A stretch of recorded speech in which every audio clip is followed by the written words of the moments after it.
Hi friends, welcome to my channel my family dairy. ఎలా ఉన్నారండి? అందరూ బాగున్నారా? నేను కూడా బాగున్నానండి. మీరందరూ ఎలా ఉన్నారో నాకైతే కామెంట్ సెక్షన్లో కామెంట్ చేయండి. సో ఇంక ఇవాళ అయితే లంచ్ బాక్స్లోకి కొన్ని రెసిపీస్ అయితే షేర్ చేస్తా. అలాగే ఈవినింగ్ మోమోస్ అయితే చేశాను. మోమోస్ కూడా రెగ్యులర్గా చేసినట్టు కాకుండా ఒక చిన్న ట్రిక్ యూస్ చేసి చేశాను అనమాట, ఈజీగా. సో ఎక్స్పెరిమెంట్ లాగా అనమాట. సో వీడియో అయితే చూస్తూ ఉండండి చివరి వరకు. అయితే ఇంకా నిన్న కొంచెం కోపంగా నెగిటివ్ కామెంట్స్ కోసం మాట్లాడేసరికి మన వాళ్ళు కొంతమంది నాకు ఏమని సజెస్ట్ చేస్తారంటే, అదే భారతి, ఎందుకు నువ్వు వాళ్ళ గురించి మాట్లాడి నువ్వు నెగిటివ్ అయిపోతున్నావు కదా, అలాంటి వాళ్ళ కోసం పట్టించుకోవద్దు అనేసి చెప్పారు కదండి. అయితే మీరే చెప్పండి, ఇప్పుడు నా కోసం మాట్లాడినా నేనేమి సరేలే వీళ్ళకి ఇంతే అర్థమైందిలే, ఇంతేలే, నెగిటివ్ పీపుల్ ఇంతేలే అనుకుంటాను. కానీ మధ్యలోకి హస్బెండ్ని, పిల్లల్ని, ఒక్కొక్కసారి అయితే పిల్లల గురించి కూడా ఏదో ఒకటి కామెంట్ పెడుతూ ఉంటారు. తర్వాత ఇంకా మా ఆయన కోసం అనేసరికి బాధేస్తుందా వేదా, మీరే చెప్పండి. ఇప్పుడు నా కోసం అంటే నా వల్ల వాళ్ళందరూ ఎందుకు మాటలు పడాలి అని అసలు ఏం తెలుసు అని చెప్పి అప్పటికి నేను రెగ్యులర్గా నేను చేసే పనులు లేకపోతే కిచెన్ టిప్స్ ఇవే కదండి షేర్ చేస్తాను. ఎప్పుడైనా వాళ్ళతో కలిసినప్పుడు మాత్రమే, ఇప్పుడు మా చెల్లి వాళ్ళ ఇంటికి వెళ్ళినా లేదా మా ఆడపడుచు వాళ్ళ ఇంటికి వెళ్ళినా, ఎప్పుడైనా వాళ్ళ ఇంటికి వెళ్తే తప్పనిచ్చి వాళ్ళ గురించి నేను ఏది షేర్ చేయను. ఫ్యామిలీ గురించి ఎప్పుడు కూడా నేను అంత డీటెయిల్డ్గా నేను ఏమీ చూపించను. జస్ట్ ఫంక్షన్స్ ఏదైనా అయినా లేకపోతే వాళ్ళ ఇంటికి ఎప్పుడైనా ఏదైనా వెళ్ళినా అలా మాత్రమే కదా నేను షేర్ చేస్తూ ఉంటాను. సో అంటే మీకు కూడా ఎప్పుడు వంటలు, క్లీనింగ్ ఇవే బోర్ కొడతాయి కదా అని షేర్ చేస్తాను తప్ప అసలు నాకు షేర్ చేసే ఉద్దేశం కూడా ఉండదు. కానీ పర్సనల్గా అసలు ఏం తెలుసుకోకుండా అలాంటి కామెంట్లు పెడితే మరి బాధేస్తుంది కదా. సో ఒకసారి ఆ కామెంట్ స్క్రీన్ షాట్ తీశాను, చూడండి ఆవిడ ఏం పెట్టిందో. మీ హస్బెండ్కి కూడా ఫ్యామిలీ తప్ప సిస్టర్ గురించి ఆలోచించరా? ఇట్లా పెడితే ఎలా ఉంటుందండి? ఫ్యామిలీ అంటే ఏ హస్బెండ్ అయినా ఫ్యామిలీ గురించే కదా ఆలోచిస్తారు. సో అప్పుడు నేను కోపడడంలో తప్పు ఉందా లేదా మీరే చెప్పండి. సో ఓకే అండి, ఇప్పుడు నేను దాని గురించి మాట్లాడాలనుకోవట్లేదు. కాకపోతే మీరు ఇలా అన్నారు కదా, సో దానికోసం జస్ట్ నాకు బాధేసింది. అలా హార్ష్గా వీడియోస్ చేస్తే నాకు కూడా బాధేస్తుంది. కాకపోతే మీరు చెప్పింది కూడా కరెక్టే. సో వాళ్ళ గురించి మాట్లాడితే నేను కూడా నెగిటివ్ అయ్యే ఛాన్స్ ఉంది. సో ఓకే, సో మీరు ఎవరైనా సరే కొంచెం ఫీల్ అయ్యి ఉంటే సారీ అండి. సో ఇంక నుంచి మాట్లాడనులేండి. సో అయితే ఇంక ఇవాళ మార్నింగ్ వచ్చేసి నేను లంచ్ బాక్స్లోకి దొండకాయ వేపుడు చేస్తున్నాను. అయితే చాపర్లో వేసుకుంటున్నాను. ఇది చెప్దాం అనుకుంటున్నాను, చాలామంది అడిగారనమాట. చాపర్లో వేస్తే మెత్తగా అయిపోదా అని చెప్పి. మీరు ఇక్కడ గమనిస్తే అవి 1/2 కేజీ దొండకాయలు. 1/2 కేజీ దొండకాయలని ఫస్ట్ నేను కొన్నే వేసాను, అంటే ఒక 1/4 కేజీ మాత్రమే వేసుకున్నాను. సో అప్పుడు ఏంటి అంటే మనకి ఒక 2-3 పల్స్ ఇవ్వగానే అవి కొంచెం ముక్కలుగా, అంటే పేస్ట్ అవ్వదన్నమాట. మీరు ఒకటేసారి 1/2 కేజీ వేసేసారనుకోండి, కిందవన్నీ పేస్ట్ అయిపోతాయి, పైనవన్నీ ముక్కలుగా ఉంటాయి అన్నమాట. అలా కాకుండా 2-3 సార్లుగా కొన్ని వేసుకున్నారనుకోండి, అది బెండకాయలే కాదు, దొండకాయలే కాదు, క్యారెటే కాదు, బంగాళదుంపే కాదు, ఏదైనా ఏ వెజిటేబుల్, కాలీఫ్లవర్ అయినా సరే, మీకు కొంచెం పెద్ద పీసెస్ లాగా కావాలి, ఉల్లిపాయలైనా సరే కొంచెం పెద్ద పీసెస్ కావాలి అనుకుంటే ఎక్కువ క్వాంటిటీ వేయకండి. సో ఎక్కువ క్వాంటిటీ కనుక మీరు చాపర్లో వేస్తే ఏమవుతుందంటే కింద ఉన్నవన్నీ కూడా మెత్తగా పేస్ట్ లాగా అయిపోతాయి, పైన ఉన్నవన్నీ కూడా ముక్కలుగా ఉంటాయి. సో అప్పుడు మీరు అన్నట్లుగానే మనకి అదంతా కూడా పేస్ట్ లాగా అయిపోతుంది. కాబట్టి మీరు కొన్ని వెజిటేబుల్స్ కనుక చాపర్లో చాప్ చేసుకున్నారనుకోండి, అప్పుడు అదేమవుతుందంటే లోపల ఎక్కువ స్పేస్ ఉంటుంది కాబట్టి సో అవి ఫ్రీగా తిరుగుతాయి, ప్రతి ముక్క కూడా ఒకేలాగా కట్ అవుతుంది. సో మీకు చెప్పింది అర్థమైందనే అనుకుంటున్నాను. అది మిక్సీలో వేసే చాపర్ అయినా కావచ్చు, మామూలు హ్యాండ్ బ్లెండర్ అంటే హ్యాండ్ చాపర్ అయినా కావచ్చు, ఎలక్ట్రిక్ చాపర్ అయినా కావచ్చు, ఏ చాపర్లో అయినా సరే వెజిటేబుల్స్ని కట్ చేసుకోవాలి అంటే కొంచెం కొన్ని వేసుకుంటే మనకు అప్పుడు పేస్ట్ లాగా అయిపోకుండా ఉంటాయన్నమాట. సో ఇంక నేనైతే దొండకాయ చాలా టైం పడుతుంది, అందుకే ఫస్ట్ దొండకాయ అయితే పెట్టేసాను అనమాట. దొండకాయ ఫ్రై చేస్తున్నాను.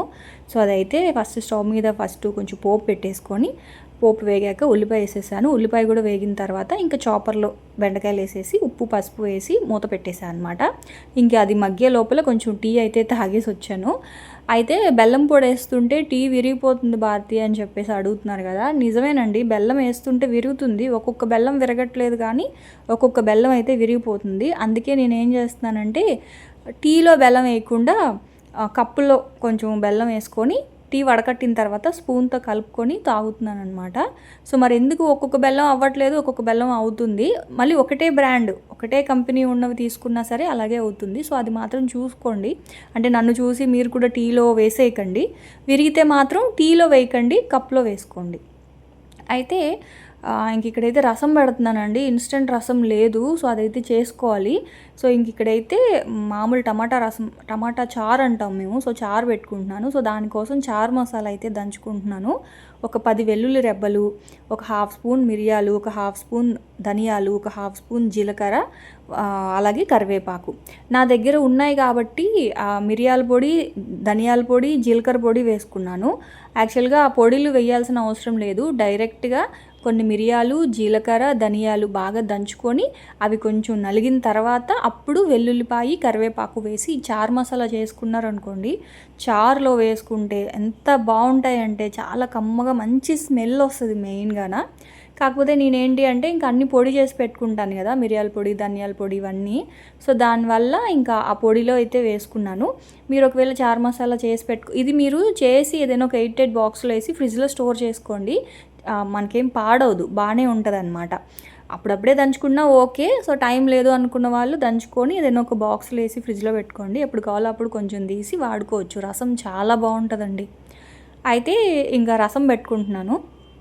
ఇంకా అది వచ్చేసి అటువైపు పెట్టేసా బెండకాయ కాదు దొండకాయ, నాకు 2 కన్ఫ్యూజన్ అండి, ఏమీ అనుకోవద్దు. సో అది చాలా టైం పడతాయండి అవి వేగడానికి. సో అప్పటికి ఇంక సిమ్లో పెట్టి అటువైపు స్టవ్లో పెట్టేసాను అనమాట. ఇంక ఇక్కడ చారు కోసం అయితే 1 స్పూన్ ఆయిల్ వేసుకొని కొన్ని ఆవాలు వేసుకున్నాను. ఆవాలు, ఒక 2 ఎండుమిరపకాయలు. ఇంక ఈ చారు మసాలాలోనే అన్నీ ఉన్నాయి కదా, జీలకర్ర, ఆ తర్వాత వెల్లుల్లిపాయ, కరివేపాకు అన్నీ ఉన్నాయి కాబట్టి ఇంకా అదే వేసేసాయి. ఇంకా సపరేట్గా జీలకర్ర ఏం వేయలేదు. జస్ట్ ఆవాలు, ఎండుమిర్చి, చారు మసాలా. అది కొంచెం వేగిన తర్వాత ఒక 1/2 కేజీ టమాటాలు అనుకోండి, టమాటాలు అలాగే ఒక నిమ్మకాయ సైజ్ అంతా చింతపండు వేసేసి, ఇక్కడ ఏం చేస్తారంటే మా వాళ్ళు స్టవ్ ఆపేసి ఆ టమాటాలని చింతపండుని చేత్తో నలుపుతారు. మంచిగా గట్టిగా చారు మసాలా, ఆ టమాటాలు అవన్నీ చేత్తో నలిపి అప్పుడు వాటర్ వేసి మరగబెడతారు. కానీ ఇప్పుడు చేత్తో నలపాలి అంటే చేయి కాలుతుంది కదా, అంటే ఇప్పుడు ఆ గిన్నె కాలుతుంది. సో అలవాటు ఉన్న వాళ్ళైతే నేను కూడా నలిపేస్తాను, ప్రాబ్లం ఏం కాదు. సో కొత్తగా వంట చేస్తున్న వాళ్ళు టైం లేదు అట్లా అనుకున్నప్పుడు ఏం చేస్తారంటే చేత్తో నలపాలి అంటే కాలుతుంది, సో టైం అయిపోతూ ఉంటుంది. అందుకని నేను ఏం చేస్తానంటే టమాటాలు అందులోనే వేసేసి కొంచెం ఉప్పు, పసుపు, కారము వేసేసుకున్న తర్వాత కొంచెం వాటర్ వేసుకోవాలి. ఒక 1/2 గ్లాస్ వాటర్ వేసుకొని మూత పెట్టేస్తే ఆ టమాటాలు కూడా మంచిగా మగ్గిపోతాయి. ఎక్కువ వాటర్ వేయకండి, ఫస్ట్ కొంచెం వాటర్ వేయండి. కొంచెం వాటర్ వేసిన తర్వాత టమాటాలన్నీ బాగా మగ్గిపోయి గుజ్జులాగా అవుతుంది అనమాట. అప్పుడు మనం చేత్తో నలపాల్సిన అవసరం ఉండదు. ఇదిగోండి ఇలాగా. ఇప్పుడు ఏంటి అంటే మన దగ్గర పొటాటో మ్యాషర్ కానీ పప్పు గుత్తి కానీ ఉంటుంది కదా, సో దాంతో ఇట్లా చిదిపేసేయండి. అప్పుడు చూడండి టమాటాలు, చింతపండు అన్నీ మంచిగా గుజ్జులాగా అయిపోయాయి కదా. సో ఒక్కసారి ఇలా నలిపేస్తే ఇప్పుడు అందులో వాటర్ వేసేసి మరగబెట్టేస్తే రసం అయిపోతుంది. ఎక్కువ టైం ఏం పట్టదండి, జస్ట్ ఒక 5 మినిట్స్ అనమాట ఆ టమాటాలు మగ్గడానికి. అంటే చేత్తో నలిపే వాళ్ళు ఓకే, చేత్తో నలిపేయచ్చు. కాకపోతే చేయి కాలుతుంది అనే భయపడే వాళ్ళు ఇలా చేయండి. కొంచెం వాటర్ వేసేసి టమాటాలు మగ్గించిన తర్వాత అందులో ఇట్లా వాటర్ వేసేసేయండి. తర్వాత సాల్ట్ చెక్ చేసుకోండి, మెయిన్గా రసంలో సాల్టే. ఇంకోటి ఏంటంటే ఇంగు కూడా వేసాను నేను. సో ఇంగు చెప్పడం మర్చిపోయా. చారులో కానీ సాంబార్లో కానీ ఇంగు వేసుకుంటే చాలా బాగుంటుంది, మంచి ఫ్లేవర్ వస్తుంది కదా. సో కొంచెం కొత్తిమీర కూడా వేసేసాను. ఇంకా రసం అయితే కొంచెం మరగాలి. ఇంక ఈ లోపల దొండకాయలు వేగిపోయాయి. సో దాంట్లో ఏంటి అంటే కొంచెం కారం వేసేసి ఆపేసా. శనగపిండి అయితే వేయలేదు, ఎందుకంటే ముద్దపప్పు చేస్తున్నాను. ముద్దపప్పు కనుక లేకపోతే శనగపిండి వేసుకుంటాను అనమాట వేపుళ్ళల్లో, ఎందుకంటే కమ్మగా ఉంటుంది కాబట్టి. ఇంక ఇప్పుడు ఎలాగో పప్పు ఉంది కాబట్టి ఇంకా నేను అందులో శనగపిండి అయితే ఏం వేయలేదు, జస్ట్ కారం అయితే వేసేసి స్టవ్ ఆపేసాను అనమాట. కాకపోతే చాలా టైం తీసుకుంటుందండి, అందుకే ఉదయం పూట నేను మ్యాక్సిమం చేయను ఈ దొండకాయ మాత్రం. ఎందుకంటే అది అంటే వేగకపోతే తీసి పక్కన పెడతారు, బాగా వేగితే చాలా టైం పట్టేస్తుంది. అందుకే ఉదయం పూట నేను అది పెద్దగా చేయను. కాకపోతే ఇంక అవే ఉన్నాయి, అందుకే ఇంకా అదే చేశాను అనమాట. సో ఇంక అదైతే వేగిపోయింది, పక్కన పెట్టేశాను. ఇంకా దోశలు అయితే వేస్తున్నాను. అయితే దోశలు కూడా అండి చట్నీ చేస్తుంటే అసలు చట్నీ తినట్లేదు, అలానే చట్నీ చేయకపోతే చట్నీ లేదా అమ్మ అని అడుగుతారు. సో అందుకని అప్పుడేంటి చట్నీ చేస్తున్నా ప్రతిరోజు చట్నీ అయితే మాత్రం మిగిలిపోతుంది. మా ఇంట్లో ఎక్కువగా వేస్ట్ అయ్యేది ఏదైనా ఉంది అంటే అది పల్లీ చట్నీ మాత్రమే. సో అందుకే ఇవాళ నేను ఏం చేస్తున్నానంటే ఇంక నుంచి చట్నీ చేయకుండా ఇప్పుడు మయోనీస్ చేశాను కదా, మొన్న పన్నీర్ తోటి మయోనీస్ చేసి పెట్టుకున్నాను కదా. సో అట్లాంటివి ఒక 2-3 రకాల స్ప్రెడ్స్ కనుక చేసుకున్నాం అనుకోండి, దోశల్లో, చపాతీలో, తర్వాత బ్రెడ్లో అది పెట్టేసి ఎంచక్కా అటు ఇటు ఫ్రై చేసి ఒకటి ఇచ్చేస్తే అయిపోతుంది అనమాట వాళ్ళకి, బ్రేక్ఫాస్ట్ కానీ ఈవినింగ్ స్నాక్ కానీ. చూడండి ఇది పన్నీర్ స్ప్రెడ్, మొన్న చూపించాను కదా, పాలు విరక్కొట్టిన పన్నీర్లో కొంచెం మిరియాల పొడి, కొంచెం కారము, కొంచెం చిల్లీ సాసు, అలాగే కొంచెం నిమ్మరసము, ఉప్పు, పంచదార, కొంచెం వాటర్ కానీ పాలు కానీ ఏదైనా వేసుకొని ఇలా మంచిగా మిక్సీ చేసేసుకుంటే పన్నీర్ అంతా ఇలా మైనీస్ లాగా అయిపోద్ది అనమాట. సో అది మనం ఒక 2 వీక్స్ అయినా ఏమీ పాడవదు, మనం దాన్ని స్టోర్ చేసుకోవచ్చు. దాన్ని ఇప్పుడు నేను ఏం చేశానంటే కొంచెం కారం సరిపోదేమో అని చిల్లీ ఫ్లేక్స్, మిరియాల పొడి ఉంటే అది కొంచెం స్ప్రింకిల్ చేసి పైన నుంచి ఆ పన్నీర్ స్ప్రెడ్ ఉంటుంది కదా, సో అదైతే వేసేసి కొంచెం బటర్ ఉంటుంది కదా, సో బటర్ పైన వేసాను అనమాట. ఇంకా ఆయిల్ అయితే ఏం వేయలేదు. ఇది ఒక్కటి తిన్నా సరే కడుపు ఫుల్గా ఉంటుంది, పిల్లలు కూడా బాగా ఇష్టంగా తింటారండి మా వాళ్ళు. ఇంకా అందులో చట్నీ, కారం నేను ఇంకేం వేయలేదు, అలాగే తినేశారు. యాక్చువల్గా చట్నీ కొంచెం ఉంది, అడిగాను అనమాట కావాలా అంటే వద్దమ్మా అన్నారు. సరే ఇదే బాగుందిరా బాబు అనిపించింది. ఇది దోశ మీదకనే కాదండి, ఆ పన్నీర్ మయోనీస్ చపాతీ ఉందనుకోండి, ఒకవేళ నైట్ టైం చపాతీలు చేస్తే మార్నింగ్కి మిగిలితే నేను చక్కగా దాన్ని ఇట్లా స్ప్రెడ్ చేసేసి స్కూల్కి మనం లంచ్ బాక్స్లో కూడా పెట్టచ్చు, అలాగే పిల్లలకి మార్నింగ్ టైంలో ఒకవేళ తినేసేలా ఉంటే అలాగే కూడా ఇచ్చేయచ్చు. అదే బ్రెడ్ మీద కూడా వేసి ఇవ్వచ్చు, బ్రెడ్ కానీ బన్స్ ఉంటాయి కదా, సో బన్స్ కూడా అలా చేసేసి కొంచెం ఓవెన్లో వేడి పెట్టి ఇచ్చేస్తే చక్కగా తినేస్తారు. సో నాకు మాత్రం అది అమ్మయ్య అనిపించింది. అయిపోయింది యాక్చువల్గా, ఇవాళ చేసి ఇచ్చేసాను కదా, అయిపోయింది. మళ్ళీ చేసి పెట్టుకోవాలి పన్నీర్ స్ప్రెడ్ మాత్రం, నిజంగా చాలా హెల్ప్ అవుతుంది. సో అంటే ఒక 2-3 రకాలు మీకు చూపిస్తానులే అండి తర్వాత వీడియోస్లో. ఒక 2-3 రకాల స్ప్రెడ్స్ కనుక ఉంటే ఇలా దోశల మీదకి, చపాతీల మీదకి పనికొస్తాయి కదా అనిపించింది నాకైతే. సో ఒక్కొక్క దోశే తిన్నారు, ఒక్కొక్క దోశ అయినా సరే హెవీగా ఉంటుంది. మీకు ఇంకా టైం ఉంటే దాంట్లో కొంచెం ఉల్లిపాయలు, టమాటాలు, కొత్తిమీర, ఇట్లా వెజిటేబుల్స్, క్యాప్సికము ఇలాంటివి కూడా వేసి ఇవ్వచ్చు. కానీ ఉదయాన్నే కాబట్టి ఇంకా అవ్వలేదు నాకు. ఆ తర్వాత ఇంకా లంచ్ బాక్స్లో అయితే పెట్టేస్తూ ఉన్నా. మా వారేమో బాక్స్ పెట్టేయమన్నారు, టిఫిన్ టైం లేదు బాక్స్ పెట్టేసేలే స్కూల్లో తింటా అన్నారు. అయితే ఇంకా ఇదిగోండి ఈ బాక్సెస్ అయితే తెప్పించానండి. అసలు క్వాలిటీ ఎంత బాగా వచ్చినాయి అంటే ఇవి 3 బాక్సెస్ 400 పడింది.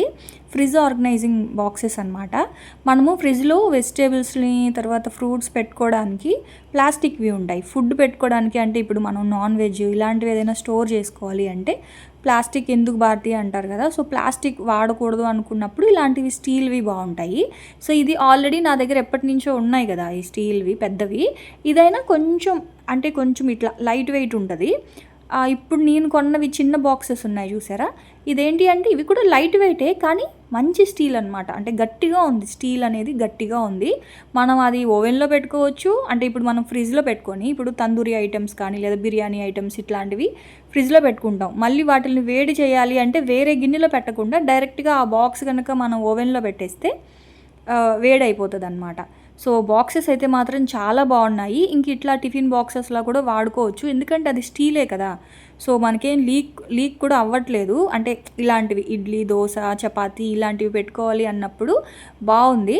కాకపోతే పైన ప్లాస్టిక్ కూడా డెలికేట్గా ఏం లేదు, పైన మూత మాత్రం ప్లాస్టికే కానీ అంత డెలికేట్గా అయితే ఏమీ లేదు, గట్టిగానే ఉంది మూత కూడా.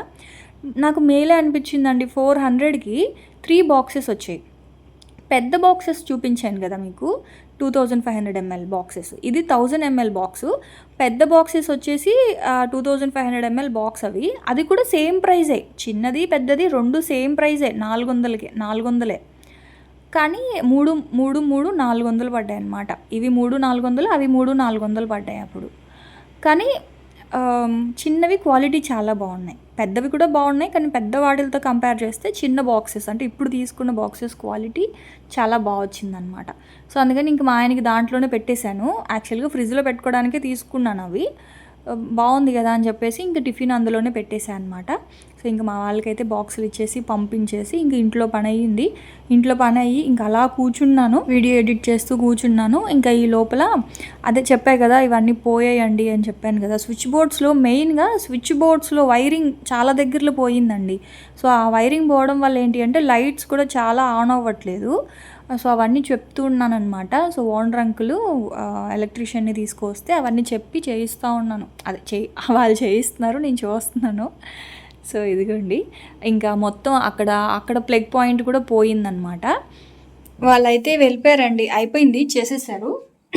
ఇదిగోండి కొత్తది మార్చారనమాట. ఇక్కడ ఇది దీని లోపల నుంచి కాలిందండి, దీని లోపల వైరింగ్ అంతా పోయింది, ఇక్కడ పోయింది, మీకు చూపిస్తాను ఉండండి. ఇదండి అక్కడి నుంచి కనెక్షన్ ఇక్కడికి లాగారనమాట. ఇక్కడ ప్లగ్ పాయింట్ కనిపిస్తుంది, ఇక్కడికి ప్లగ్ పాయింట్ లాగారు. మీరు చూడండి ఇలా వైర్ చూసారా ఎలా ఉందో, ఈ వైర్ ఇక్కడ వరకు కాలి ఆగిపోయింది, ఇక్కడ వరకు కాలి ఆగిపోయింది అనమాట. ఇది కనుక ఇలా కాలుంటే ఇక్కడ పిచ్చుకల గూడు ఉంది, చూపిస్తానండి. ఇదిగోండి కనిపిస్తుందా, అక్కడ పిచ్చుక గూడు చూసారా వైర్ ఎలా ఉందో. సో ఆ పిచ్చుక గూడుకి వైరు ఇలా వెళ్ళింది పైన నుంచి.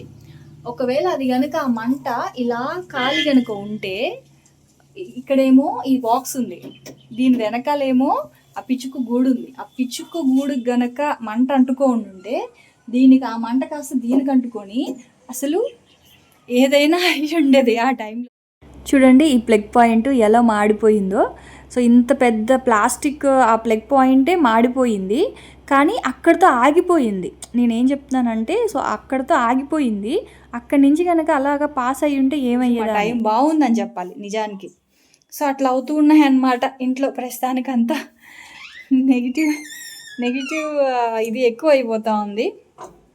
సో కొంచెం ఏదైనా కొన్ని రెమెడీస్ ఏదైనా ఉంటే చెప్పండి, ఆ నెగిటివ్ ఎనర్జీ పోవడానికి. కొంచెం ఏదైనా రెమెడీస్ ఉంటే చెప్పండి. సో అదనమాట. ప్రస్తుతానికైతే ఇంకా వాళ్ళు వెళ్ళిపోయారు. ఇంకా బట్టలు అయితే వేయాలి, మిషన్లో బట్టలు వేయాలి. ఆ తర్వాత ఇంకా పిల్లలకి స్నాక్స్ మీకు మోమోస్ చేసి చూపిస్తాను ఉండండి. బట్టలు వేసేసి వచ్చిన తర్వాత మోమోస్ చేసి చూపిస్తాను. మోమోస్ అని చెప్పాను కదా, అంటే నేను నిన్న మీకు గుర్తుందా ఆలూ కర్రీ చేశాను కదా కచోడీలతోటి. సో ఆలూ కర్రీ ఉందన్నమాట, ఇది ఫ్రిడ్జ్లో పెట్టేశాను కొంచెం ఎక్కువ చేసుకొని. ఇప్పుడు ఏం చేస్తున్నానంటే, మామూలుగా మోమోస్ అంటే మనం ఎలా చేస్తాము, గోధుమ పిండితో కానీ మైదా పిండితో కానీ చపాతీ ముద్దలాగా చేసి దాన్ని స్ప్రెడ్ చేసి దాని లోపల స్టఫింగ్ పెట్టి బాయిల్ చేస్తాం కదా. సో ఇప్పుడు అలా కాకుండా నేను ఏం చేస్తున్నానంటే, చపాతీలు చెయ్యాలి అంటే చాలా చిరాగ్గా ఉంటుందండి, చాలా పెద్ద పని అన్నట్లు ఉంటుంది కదా. సో అలా కాకుండా నాకు ఇలా ఒక ఐడియా వచ్చిందనమాట. ఏంటంటే ఆలూని ఇలా మంచిగా రౌండ్గా బాల్స్ చేసేసి గోధుమ పిండిలో మంచిగా ఇలా డిప్ చేసేసి, ఇదిగోండి ఇలాగా మంచిగా ఇలా 1-3-4 సార్లు కోటింగ్ అనేది ఇలా ఇచ్చేసామనుకోండి పైన. సో అప్పుడు పైన అంతా కూడా చపాతీ పిండిని మనం ఒక లేయర్ లాగా వచ్చేస్తుంది కదా, అప్పుడు దాన్ని కనుక మనము మోమోస్ చేస్తే ఎలా ఉంటుంది. సో అని ఒక ఐడియా వచ్చిందనమాట.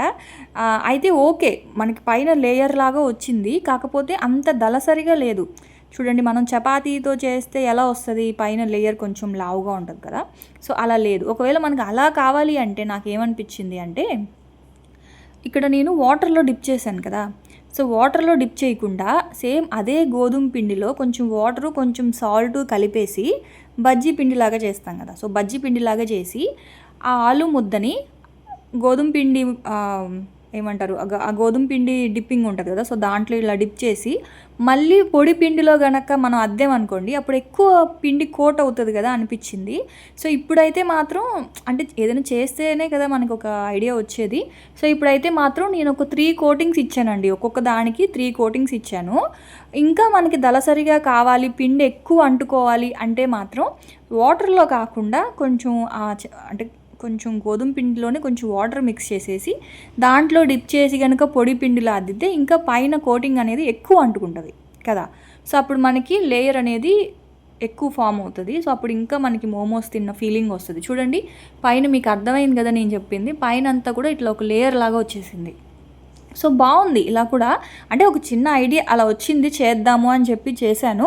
సో ఈసారి ఎప్పుడైనా అలా కూడా చేసి చూపిస్తానులేండి. అప్పుడైతే మనకి మోమోస్ ఈజీ కదండి. సో చపాతీలు చేసి దాంట్లో స్టఫింగ్ పెట్టి చేసే పని లేకుండా ఎంచక్క పిండి ముద్ద అందులో డిప్ చేసేసి ఆవిరికి ఉడికించేస్తే మనకి ఎన్ని మోమోస్ అయినా సరే ఈజీగా ఉంటుంది. యాక్చువల్గా మోమోస్ అనేవి హెల్తీయేనండి. అంత అంటే మనం బాయిల్ చేసుకుని తింటాము, ప్లస్ అది గోధుమ పిండే కాబట్టి పర్లేదు. కొంతమంది మైదాతో చేస్తారు, కానీ నేను మాత్రం ఎప్పుడూ గోధుమ పిండితోనే చేస్తాను. సో ఇంకా టమాటో కెచప్ వేసుకొని మేమైతే తింటున్నాం అనమాట. మా వారైతే నాకు వద్దు అన్నారు, కానీ నేను పిల్లలు తినేస్తూ ఉన్నాము. సో అదండి ఇంక ఇవాల్టి వ్లాగ్ అయితే. సో ఇంకా అక్కడి నుంచి వ్లాగ్ షూట్ చేశాను, కానీ సో ఇంకా అది రేపు అయితే పోస్ట్ చేస్తాలేండి. సో ఇంకా వ్లాగ్ అయితే ఇక్కడితో ఎండ్ చేసేస్తున్నాను. సో రేపటి వ్లాగ్లో మళ్ళీ కలుస్తాను. అప్పటి వరకు అయితే ఉంటాను. Bye friends, bye.